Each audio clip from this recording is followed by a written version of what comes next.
The likelihood of Finland joining NATO before Sweden has increased, according to Swedish Prime Minister Ulf Kristersson.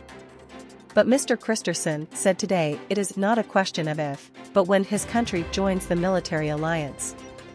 Finland and Sweden applied to join NATO last year, but their admissions have been stalled by Turkey, which says both countries harbor members of what it considers terrorist groups. The countries recommenced talks on the process in Brussels last week. Turkey is more against Sweden's accession to the alliance than Finland's, something which Mr Kristersson says is still the case. What we have encountered in recent weeks is that the probability of this happening at different times has increased, he told a news conference in Stockholm today. But in Brussels last week, Ankara acknowledged both countries have taken steps to meet its concerns, agreeing to hold further talks as part of the NATO process.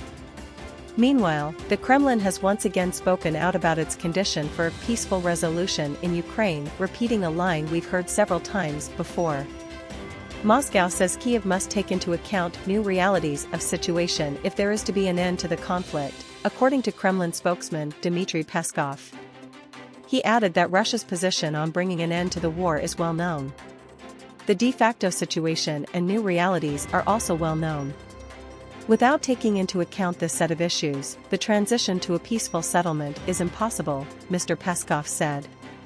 Russia claims to have annexed 4 regions of Ukraine: Donetsk, Luhansk, Kherson and Zaporizhia, in a move rejected as a sham by Ukraine and the West. Moscow has repeatedly said Ukraine would have to accept Russian occupation of its territory to bring an end to the war, something which it is unlikely to agree on. In Lithuania, the parliament has unanimously voted to designate Russia's Wagner group of mercenaries a terrorist organization. It accuses the private military group of systematic, serious crimes of aggression in Ukraine. A draft resolution suggesting the country recognize Yevgeny Prigozhin's army as a terrorist group was submitted last week.